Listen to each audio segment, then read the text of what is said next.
termo narcisismo é usado como sinônimo de orgulho, vaidade, amor próprio, egoísmo e há até quem aproxime o narcisista do psicopata. Todos nós já ouvimos esses sentidos para o termo. O que eles descrevem é o sujeito que se acha melhor que os outros. A referência ao mito grego de Narciso na psicanálise ocorreu depois de inúmeros pintores, ficcionistas, filósofos e ensaístas que também se inspiraram no mito para os seus trabalhos.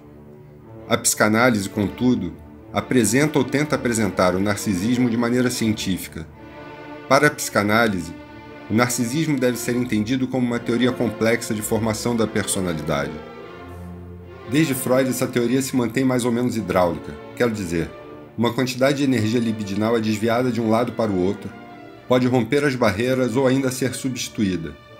No entanto, para os limites do que vamos tratar aqui, lembro as palavras do próprio Freud, quando disse que o termo se refere às pessoas que buscam a si mesmas com objeto amoroso. A esse tipo de escolha de objeto chamaremos narcísico.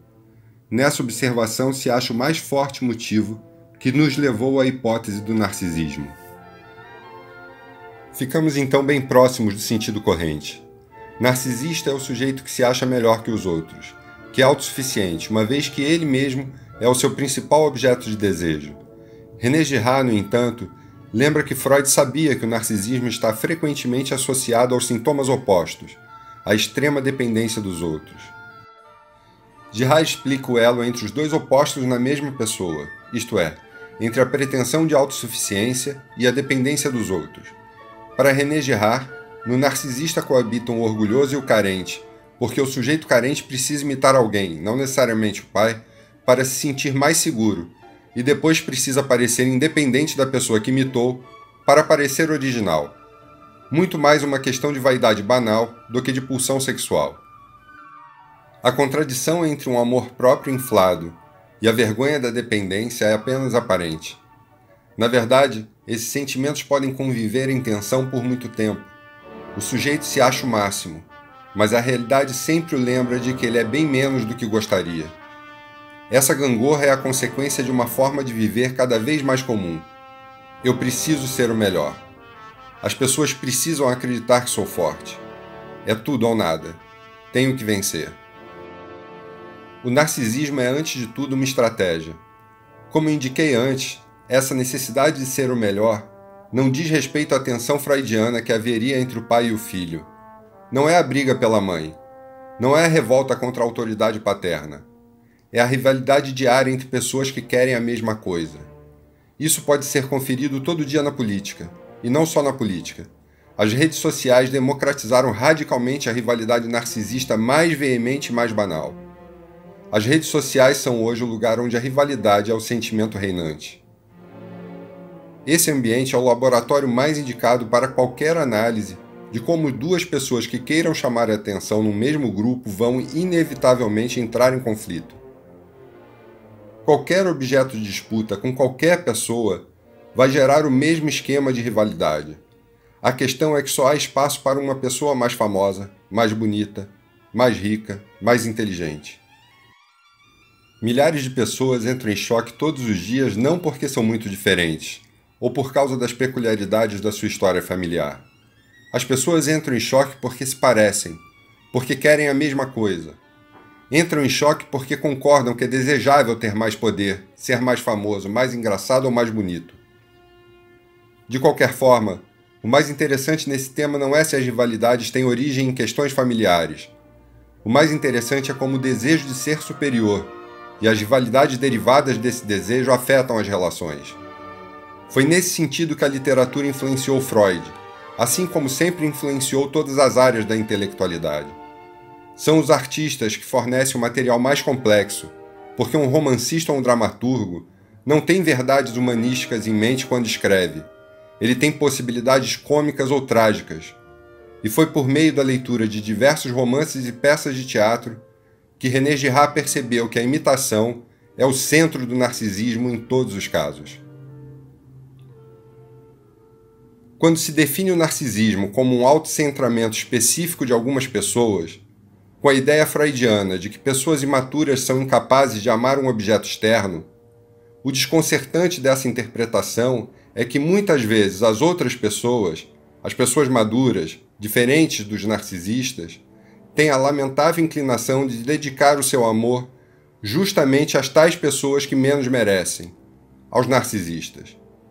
A pessoa madura então pode dizer coisas como: eu sou muito bobo, só me interesso por esse tipo de pessoa. Mas não se trata de ingenuidade. Ele está se projetando na capacidade erótica dominante do outro. Ele quer se aproximar porque quer fazer parte daquilo. Ele gostaria de ter a posição que o outro ocupa em relação a ele.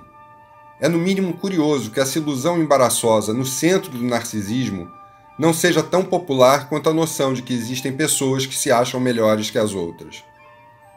Na verdade, enquanto o admirador não alcança o nível do admirado, ele tenta forçar os limites entre ele e o outro.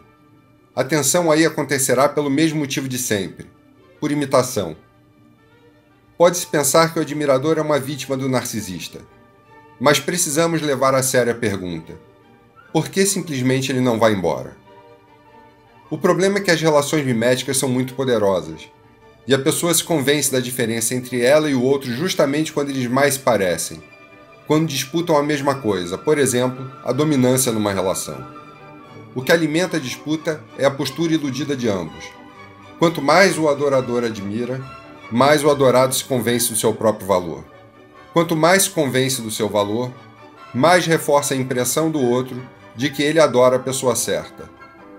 A pessoa seduzida que se queixa do narcisista não faz isso porque realmente acredita na sua superioridade moral, mas porque se sente inferior diante do sujeito que ela mesma glorifica. No entanto, é nesse ato de glorificação que está a chave para entender a estratégia narcísica. O narcisista, enquanto o outro o admira, só pode mesmo divinizar-se. A relação com o admirador depende disso. Ao transformar a personalidade em algo inalcançável, ele se protege da possibilidade do outro descobrir que ele é apenas uma pessoa normal. Artistas fazem isso o tempo todo. Isto é, cria-se uma mística para manter a distância, cujo principal propósito é alimentar a ilusão na cabeça do admirador, que, para dizermos a verdade inteira, muitas vezes sonha em ser ele também especial. Outro exemplo é o da pessoa que busca a paixão perfeita. Essa pessoa age como alguém que busca um sapato perfeito, isto é, como é difícil saber aonde está a pessoa ou o sapato perfeito, o sujeito prioriza aqueles que parecem menos acessíveis. Se é difícil, é porque deve ser valioso. A coisa toda funciona porque o segredo que está no centro da alma de todo narcisista é: o objeto inconquistável é o único que deixa o admirador longamente apegado. O narcisista nunca esquece isso. Mesmo que saiba disso apenas de forma intuitiva, e que nunca tenha elaborado uma frase mental sequer com essa ideia. A relação tortuosa não para por aí. Ao recusar o amor, o narcisista proporciona justamente o que o admirador quer: ter uma tarefa por tempo indeterminado. No fundo, a pessoa seduzida pelo narcisista acha que foi sorteada pela oportunidade de se dedicar a alguém que, para os outros, seria ainda mais inacessível. A maior ironia dessa relação sufocante é que a dedicação do admirador é a única coisa que mantém a segurança do narcisista. O narcisista depende profundamente dos seus admiradores para continuar acreditando que é o melhor. No meio disso tudo, como definir quem é a vítima? Ambos estão escravizados pela mesma dinâmica sofrível, cujo centro é a vaidade. A vaidade daquele que é melhor que todo mundo e a vaidade daquele que é melhor que todos os que não têm acesso ao melhor. Um é refém de seu amor próprio, que não lhe deixa qualquer possibilidade além da automistificação. O outro é refém da paixão pela superioridade ilusória do seu ídolo.